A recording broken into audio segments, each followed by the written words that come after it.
Hello, and welcome to another episode of Breaking Through in Cybersecurity Marketing. I'm your host, Gianna Whitford, here with our fantastic guest. We have the one, the only, Steve Piper. He is the CEO and founder of CyberEdge Group and editor-in-chief of Security Buzz. Steve, thank you so much for being on the show today. No, it's my pleasure. It's always fun. We always have a good time with Steve. So before we jump in today's topic, which is all AI and what marketers should know about AI and how the landscape is changing, tell us, what is CyberEdge Group and Security Buzz? Yeah, just a minute or two of context. So CyberEdge Group is the largest marketing and research firm that is 100% dedicated to working with cybersecurity marketers like you. We have 5 different categories of services. Please think of us first and foremost as a lead generation firm. We specialize in single vendor webinars, multi-vendor webinars, and content syndication. But we also do a lot of ghostwriting of white papers and ebooks. We create annual research reports. We are a publisher under the brand CyberEdge Press. So don't call your customers dummies. We have a more cost-effective, flexible alternative to those 4 dummies books and ebooks. And finally, we're a temp agency. We provide staff augmentation, so we fill gaps in marketing teams. So that's CyberEdge. Security Buzz is our cybersecurity news website. Cool. I have a managing editor. I've got 4 journalists. We're creating new original articles, original content just about every day of the week. And Security Buzz is our brand when we host webinars and when we conduct content syndication campaigns for our customers. I love it. Can you tell us a little bit about your audience, Steve? Like, how many folks do you reach? Like, what sort of titles? Our business model is a little bit different. There are providers out there that have their own database, and that's it. And they hit their own database over and over and over again. We're a hybrid model. We certainly have a database with Security Buzz. In fact, if you were to sponsor our weekly newsletter, we have more than 120,000 subscribers, mainly based in the US. Wow. But we're a hybrid model. So what that means is we have a network of partners that we use to recruit for content syndication leads, for webinar registrations. So the benefit is the world is your oyster. So what I mean by that is there's not a country we can't reach that you would be interested in. We certainly target IT security professionals because that's the only thing we do, right? We're a marketing firm, but we live and breathe in the cybersecurity industry. But if you need to get granular with job titles, you only want companies with 5,000 or more employees. You only want these specific job roles, these industries. The world is your oyster. So we have, I would say, the largest addressable database among any of the lead gen providers out there. That's awesome. And I guess that's why companies like Delinea and Google Cloud, Absolute Security, HackerOne, Illumia are sponsoring your activities and your reports. I love it. Since you personally have such deep cybersecurity expertise and you have this media publication that's publishing news, you're going to have all the latest and greatest on what's happening in the industry, which security professionals and IT professionals love. So let's set the stage here for our conversation. So this is going to be a conversation about what is happening in the world of AI and cybersecurity. And listeners listening, you know I love learning about the industry because I really believe that knowing about the cybersecurity industry, the technology, the advancements, and what's changing will make you a better marketer in general. Because how can we market to our customers and our prospects without knowing the world that they live in and the stuff that they're thinking about and caring about? And in cyber, a lot of it is technology, right? Our conversation is going to center around what's changing in AI and how AI is affecting cybersecurity and our buyers and the landscape in general. So, Steve, let's start off right off the bat. I've heard a lot of scary stuff about how threat actors are embracing AI.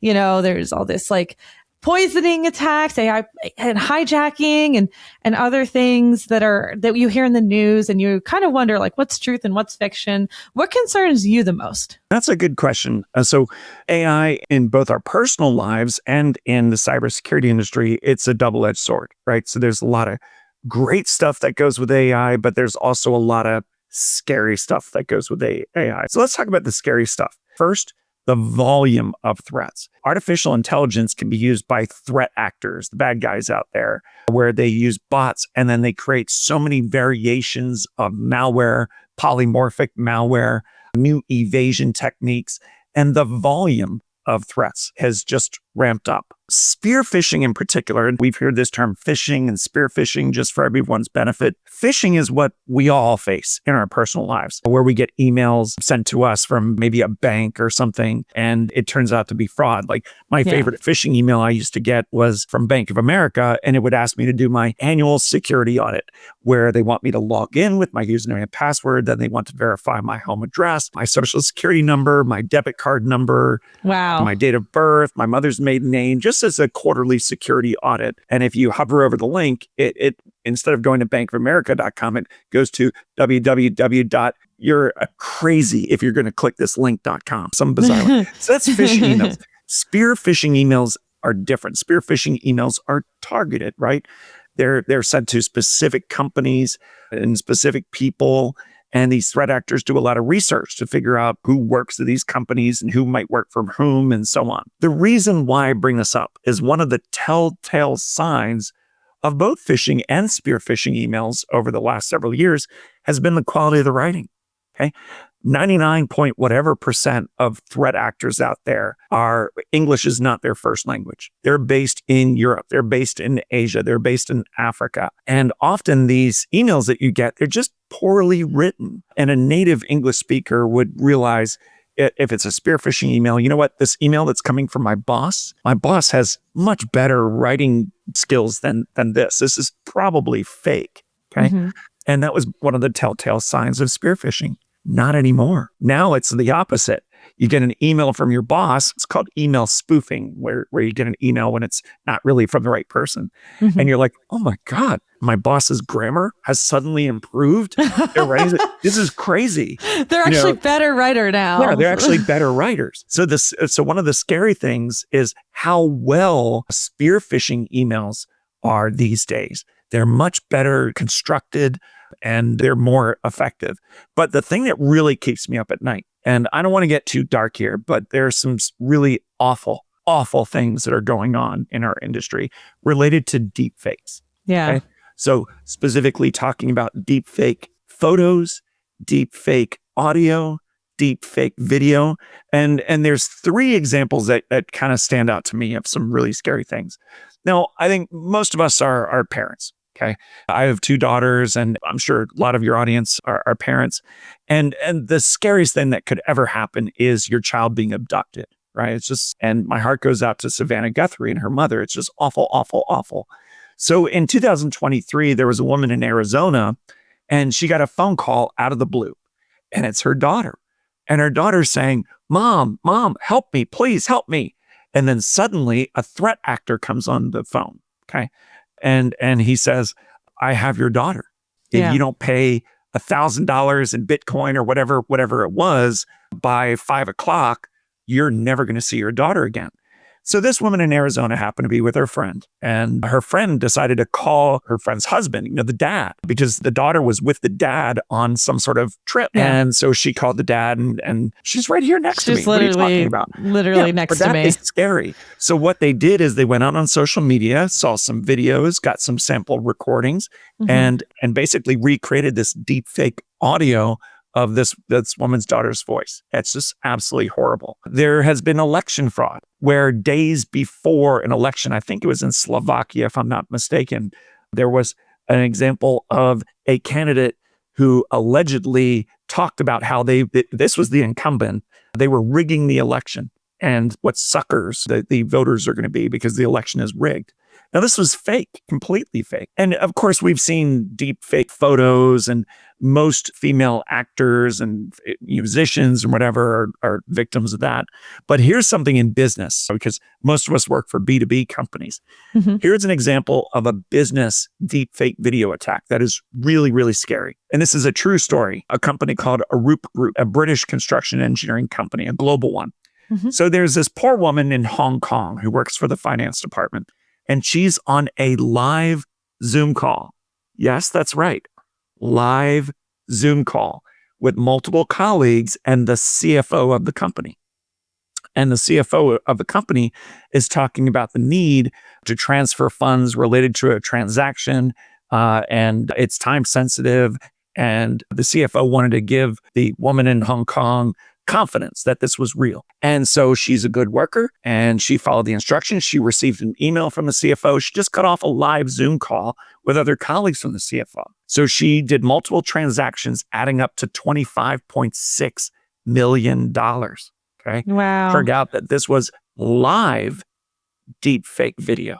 Live. Yeah. Okay.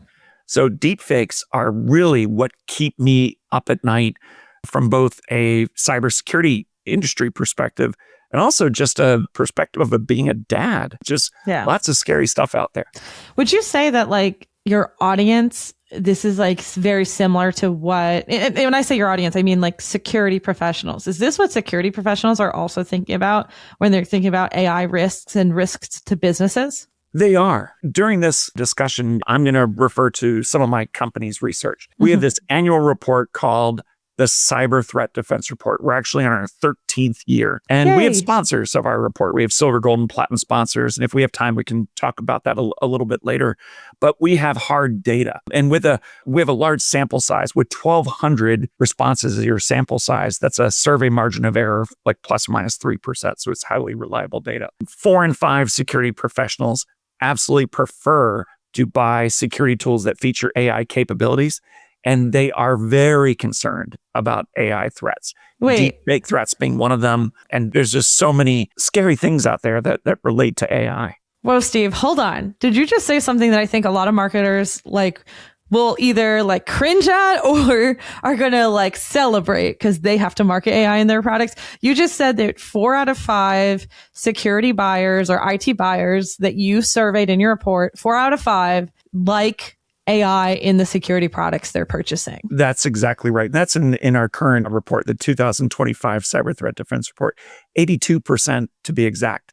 So if you are working for a security vendor where you don't have like legitimate AI capabilities in your solution, you should be aware that you're probably going to be at a disadvantage against your peers out there. So just be aware of that.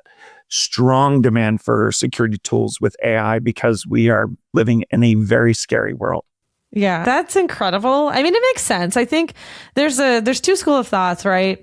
That AI is hypey or hype, or that security vendors are being very hype driven when they're talking about AI and their products and there isn't really AI and it's not that great.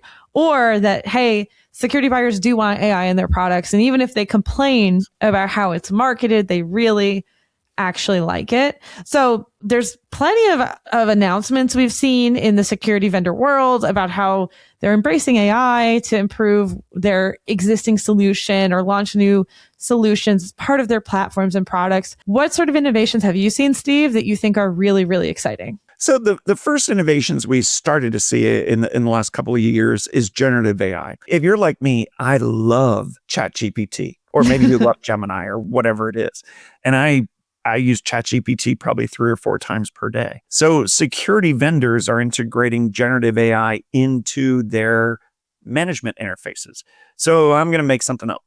You are a threat detection vendor and you want to generate a report of validated threats within the past 30 days in your London office. So oftentimes when you're doing detailed reporting, it can be a little cumbersome to use the interface.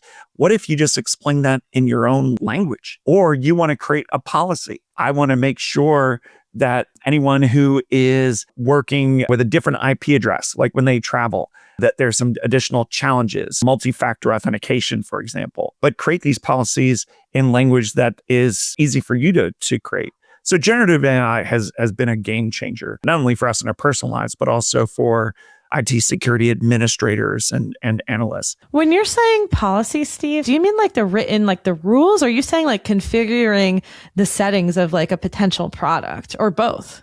More along the settings of a potential product, but it could be rules. Yeah. This is a geeky example. I don't want to get too geeky here in the little propeller on the top of my head. We'll edit that in. Yeah. But let's take vulnerability assessment, for example. A vulnerability is a security risk, and you have so many vulnerabilities, you need to prioritize them. You can use artificial intelligence to correlate, are there really threats out in the wild that can exploit these vulnerabilities? If so, maybe we prioritize those higher. So this is really game-changing stuff, how security vendors are embracing AI. Generative AI being one of them, But I would say the biggest game changer has been our ability to detect cyber threats. Okay. Mm-hmm. 10, 15 years ago, the way we detected cyber threats were through antivirus signatures or through rules and intrusion prevention systems or things like that. And we were really only good at detecting known threats, things that we had seen before. Okay. These days, because of artificial intelligence, we can not only detect known threats without signatures, but unknown threats that we've never seen before. And the efficacy, the effectiveness of these AI algorithms is just brilliant. It is just a game changer. So enterprises and companies that have network security and endpoint security based on legacy approaches, they're replacing these all the time now with AI innovations. But one more thing to add to your questions, what am I seeing security vendors do? Lately, arguably the hottest innovation in AI for security tools is called agentic AI. Oh, I knew that would have to come up on this call. It has to. There is actually a conference now. I saw it just a few weeks ago. I got an email. There is a conference just about agentic AI. Oh, was this by Cisco? I don't even know. I don't know who's putting on the conference, but I saw that a few weeks ago. That's how big agentic AI is. So let me kind of simplify what agentic AI means. So let's compare agentic AI to sort of traditional AI.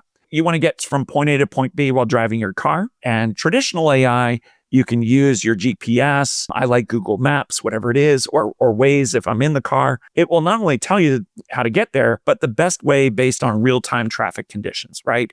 And if there's an accident along the way, it'll redirect you, and it uses all these sources and correlations. And that's kind of an analogy of traditional AI. Agentic AI is autonomous. And an example of that is getting into a self-driving car, which I did for the very first time at Cyber Marketing Con. Oh, you did? You got into a Waymo? Yeah, my girlfriend and I came in the day before and did a little sightseeing. And yes, we got driven around by the automated car, which was very exciting. But agentic AI is autonomous. It doesn't require any human intervention. Like if you're using Waze or whatever, you do have to drive the car and change the direction. But with autonomous AI, or with agentic AI, it's autonomous. It's making decisions by itself. So that self-driving car is certainly using traditional AI and traffic patterns and whatever, but it's making decisions all by itself. Now let's take agentic AI into the cybersecurity industry. So what are some use cases here? We've heard this term threat hunting, okay? So at the end of the day, threats are going to get in, okay? Threat actors are very clever and threats will get in. So your job is to detect these threats that did get in and stop them as quickly as possible. So what if you had agentic AI where you have these agents all over the place looking for IOCs, indicators of compromise? Or another example would be incident response. So now we have a validated threat. We need to remediate it. We need to clean it up. So you can have an autonomous agent that can basically make sure that that infected host is no longer accessible by the internet and it is corrected, maybe restored from a previous image or whatever it is. So agentic AI is probably the hottest innovation today as it relates to AI in the context of security tools. That's awesome. And it tracks. It tracks. I mean, back on the other side of agentic, like on the threat side, we just saw Moltbook in the news. Did you hear about this? Crazy? For listeners, Moltbook is a network of like millions or something. I could be completely wrong, but like millions of AI agents who've created a version of Facebook just for them to talk to each other. It's like a Reddit/Facebook. Humans are permitted to observe, but they cannot participate. And my understanding is that some of these AI agents have actually started their own religion. Wow. Okay. That's new. I should peruse the forums of Moltbook more often. From my perspective, or just like with what we do with the society, like obviously we do use AI and stuff. We attempt to use it to build Zapier workflows, Zapier copilots. Like we use it for content and for helping us draft abstracts and titles and things, right? And we use it for research, like Gemini Deep Research is great. But I'm always still so afraid of releasing like like we don't use any agents because I'm afraid of them clicking or doing the wrong thing, basically, and then reporting about it in Moltbook to their other like agent friends. It's weird because it's such a different generative AI was cool. And now it's like AI that walks and runs on its own. And that has to be a huge risk in security. Yeah. A couple of years ago, when Cyber Marketing Con was previously in Austin, so this was, I don't know, whatever, 2-3 years ago, I did a presentation on the impact of AI in our industry, kind of similar to what we're talking about here. And there's an analogy that I think is helpful. Okay. So imagine the very first time you held a smartphone in your hand. Okay. I was working for Citrix many years ago, and I'll never forget the first iPhone I held in my hand. And it was so cool. You could take pictures with it. You could have your calendar in it, and you could get email, and it was really cool. Okay. Who knew that one day it would count your steps? Your smartwatches can do a lot more than that. I mean, do an EKG, but sticking to iPhones, who knew that you would be able to board an airplane with your iPhone or your smartphone as your ticket, or enter a concert, or do tap to pay? Who knew it would be currency? Who knew? None of us knew that it would be that. That's where we are right now. Okay, with AI, we are just starting to dream about what AI can do, good things and bad things. Okay, and there's so much that we don't know yet. We're at the infancy of AI. I'd say it's like the equivalent of holding an iPhone 3 or something like that. There's just so much more that lies ahead that we haven't even thought about yet. That's cool. That's cool to think about. You know, on that topic of the world of AI, we talked earlier, right? Here's the bad things that are happening with AI. Here's the good things. Who do you think is winning in using AI? Is it the bad guys or the good guys? This is a question that's asked a lot. And there's a lot of different responses. And I mean, I think you know me well enough. We've been friends for several years now. I'm more of an optimist, right? I'm a glasses half full type person, and let's hold hands and have fun, whatever. But we actually have data now. So in a recent cyber threat defense report, we asked who has the upper hand, the security teams or threat actors? So there were 3 choices: the security teams, threat actors, or 50-50. Okay. So 40% believed it was just an even split. Of those that had an opinion that one of the two had the upper hand, 36% said it was security teams have the upper hand. 24% said threat actors have the upper hand. So doing the math, 50% more security professionals believe that security teams benefit more than threat actors. I believe they're exactly right. I think the innovations that we're seeing from security vendors and the security tools have been amazing and game-changing. And I do believe today, security teams have the upper hand. Now, 2 years, 4 years, 5, I don't know. We'll see. I'd like to continue to think that security teams will always have the upper hand, because there are more than 4,000 security vendors on planet Earth. They're funded, they're well funded, and not that threat actors aren't funded, but they are well funded, and we're innovating all the time. So I hope it's going to stay that way. But that's the data I have to offer you. That's a positive way of looking at it. And that was from last year's cyber threat defense report, correct? Or is it from another report you do? It was 24. Okay. Yeah, the 24 CDR. Yeah. Okay, so we'll see. Are you going to ask that question again this year? There are questions that we ask every single year. Probably about 40% of the questions are anchor questions. For example, were you victimized by ransomware? If so, did you pay the ransom? If so, did you get your data back? Those are questions that we ask every single year. But we want to keep it fresh and new. So there are questions that we ask on 3-year cycles. And so this will be a question that we'll ask next year for our 27 CDR. Okay, cool. Very cool. We'll have to have you back on the show to talk about that. Yeah.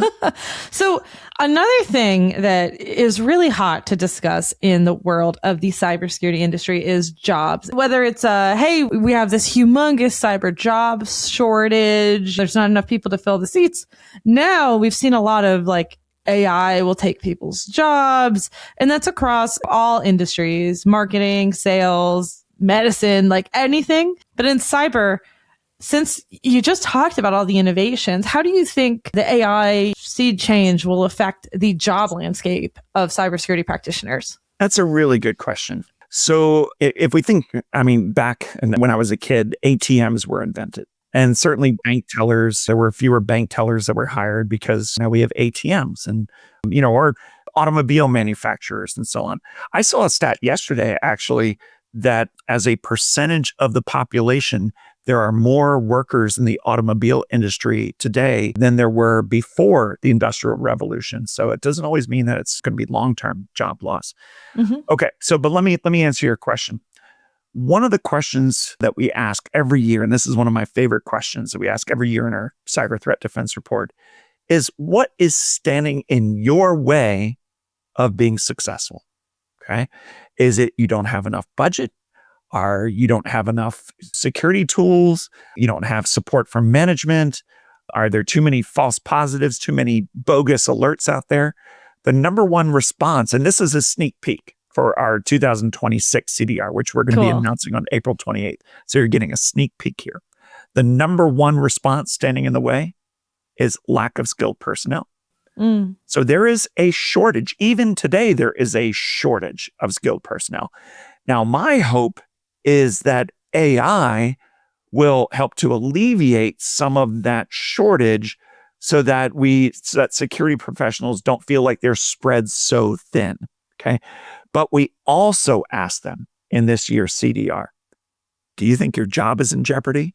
Specifically, what we asked is something in effect of, do you believe it will require fewer people to do your job because of artificial intelligence? And the choices were yes within 1 year, yes within 2 years, yes within 3 years, or yes in 4 or more years. Okay. First, there's 2 data points here. One is 80% believe that yes, there's going to be a reduction in workforce in security. 80% believe that. I think they're right. It's just going to be how big is it? Now, of those who believe that there will be a reduction in workforce, what is the time frame? About half, a little more than half, felt it was less than 2 years. Wow. This is weighing on the minds of security professionals. And I'm telling you, if there's any security professionals out there, and of course, our audience for this podcast are marketing people, okay? But security professionals, they're freaking out. And they're like, anytime they update their resume, they're adding AI wherever they can. Yeah. And we have another data point, which we don't have time to get into, talking about security professionals and how they're embracing AI in different ways. Okay. But security professionals, when they're updating their resumes, they're getting AI all over the place because that is now a requirement. The vast majority of security teams, employers, are looking for security professionals with AI experience. And even using our audience's security tools and AI capabilities will help boost their resumes. I think professionals in a lot of industries are thinking about how AI is going to impact their careers and their jobs. I think marketers and, hey, security professionals, marketers they're not just like you, but they're like you in this one regard. A lot of folks are worried about also losing their jobs and adding AI all the time to their resumes and trying to upskill as much as possible so that they can ride this wave of change and be considered an innovator and not like a Luddite when it comes to AI. Y'all do your annual, you said 13 years in a row, cyber defense threat report, which you've done for more than a decade now. So tell us a little bit more about the report. What are the sponsorships involved? What's the audience size? And what would you get if you sponsored the cyber threat defense report? Good question. I appreciate that. So at my last count, there are 1.37 gazillion security reports out there. I would agree with you. Yeah. The Cyber Threat Defense Report, or CDR, is different. This is the only report that I've ever seen that gets into the minds of security professionals. What are they thinking about? What is the health of their security budgets? What best practices are they embracing? What's preventing them from doing their jobs? Where are they making investments in network security, endpoint security, security operations, and more? What leading edge security technologies they're embracing? So really, we're getting into the minds of security professionals. Now, more than 50,000 security professionals download the report each year through our sponsors. We have 3 tiers of sponsors: silver, gold, and platinum sponsors. Okay. And every sponsor gets to distribute the report so they can generate their own top of funnel leads. Our next CDR is coming out on April 28th. If you would like to sponsor, the deadline is April 10th. Okay. And we, like I said, we have silver, gold, and platinum sponsorships. There's a show note with this podcast that you can click on where you can review the full prospectus. And the last page of the full prospectus has the benefits, but also promotions for new sponsors. And sponsoring, you're going to get between 500 and 1,500 shared US leads, depending on your sponsorship tier. And golds get a webinar presentation from yours truly. Platinums get a custom executive brief and a custom infographic. But we also have a couple of promotions for brand new sponsors. The first one is a 20% discount. The second one is complimentary banner ads to our Security Buzz newsletter. So silvers get 2, golds gets 4, platinums get 6. So it's a really good value. Click the show note below for more information. We would love to have you come on board as a new sponsor. That's awesome. I'm putting on my marketer hat because I used to buy these reports and used to buy services and lead gen magnets and ways to reach our audience at the time of security buyers for Votiro and Bandura and the other companies I've worked for. Like, can you tell us a little bit about like the leads you get with any report with with the platinums or with the silvers or the different sponsorship levels? No, and I'm glad you asked. Yeah, we're quite a bit different. So with many of the lead gen providers out there, their default are IT leads rather than IT security and 1+ employee rather than say 500+ employees and a mix of business and personal email addresses. We are different. So if you were to sponsor our cyber threat defense report, or whether you work with us on a single vendor webinar or multi-vendor webinar or content syndication, our default is security professionals rather than IT people. Our default is 500+ employees rather than 1+ employee. We don't provide personal email addresses. So you're not going to get any Hotmail or Gmail or anything like that. It's 100% business-only email addresses and a maximum of 3 leads coming from any one company. Okay, cool. So this applies to CDR leads that you'll get part of your sponsorship. And then if you were to work with us for webinars or content syndication as well. I know your webinars, they're relatively new, but have been doing really, really, really well based on what you've shared with me. Can you tell me a little bit more about your webinars too? Yeah, we started doing webinars less than 2 years ago. When we started doing it, I was really mad. Really mad. You're mad? No, I was mad. I was Why? really When I was 30, I got scuba certified and I did my first dive and part of it was a wreck dive and whatever. And when I got certified, I was mad because I didn't start sooner. Okay. Oh. I missed a whole decade of scuba diving. Okay. I live in Fort Lauderdale. I love scuba diving. We should have been doing webinars 10 years ago, but as the saying goes, better late than never. We're crushing it. Okay, absolutely crushing it.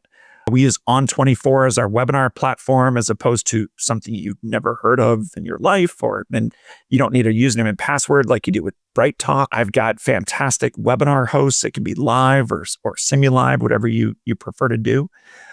And our CPLs, the cost per lead for our webinars, is the lowest in the industry among major webinar providers. We're the only provider in the industry that has a 30% live attendance guarantee.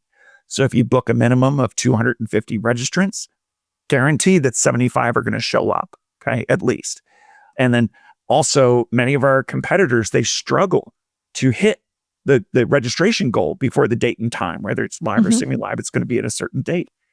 We never struggle. Not only do we meet our quota before the date of your webinar, but we exceed it by 10% or more. So we're just crushing it. And it's something that we should have started earlier. That's on me. But I'm so glad we are doing it. And it is just changed CyberEdge forever and what we do. And these days, the vast majority of our revenue is lead gen. And we couldn't be more excited. That's awesome. That's great to hear. You know, as a marketer, I think that show up rate is really important because then you at least you have some live attendees that you can interact with. Hopefully they ask the question and they get to understand you and your brand. And you can even speak directly to them if you have, if you're whoever's on your webinar who's speaking to the audience feels comfortable doing that, right? So it creates more of that like connection and engagement. So that's really awesome. Steve, we love having you on the show. There are links in the show notes to everything that you talked about today. Any last comments on where people can find you or find CyberEdge Group or Security Buzz, or where they can learn more about your webinars and content? Yes, absolutely. So please go to our website, cyberedgegroup.com. Don't forget the group, cyberedgegroup.com. A couple of things to point out there. If you'd like to chat with us, we would love to chat with you. Just click the request a consultation link. If you'd like to get a copy of our 2025 pricing guide, there's a pricing option on the menu. Just fill out the form and then we'll reach out to you. But also, if you'd like to learn more about the Cyber Threat Defense Report beyond the show notes in this podcast, go to our portfolio. Okay. And by the way, we have the biggest portfolio of any marketing firm in the security industry, probably by multiple of 10. And everything in our portfolio is ungated. So there's no forms to fill out. If you go to our portfolio and then click research, you can find our current 2025 Cyber Threat Defense Report and the 24 and, well, 10 more if you want. But to just get a flavor of what this report is all about. But please do take advantage. And we've got great offers for new sponsors, and we would love to chat with you. Awesome. Thank you so much, Steve. Listener, you heard that. If you haven't sponsored before, there's going to be a percentage off, of course, like Steve mentioned earlier, too. So take advantage. All right, folks, thanks again for listening to another episode of Breaking Through in Cybersecurity Marketing. We love your feedback. Send it to us at podcast@cybersecuritymarketingsociety.com. We read every single email that we get, and we'd love to hear from you. Leave us a 5-star review and a comment if you feel up to it. It really helps out the podcast. And of course, see you at RSAC Conference 2026 in San Francisco, and hopefully at Cyber Marketing Con this year in Austin, Texas, November 15th through 18th. As always, a new episode drops next Wednesday. Can't wait to see you back. Goodbye.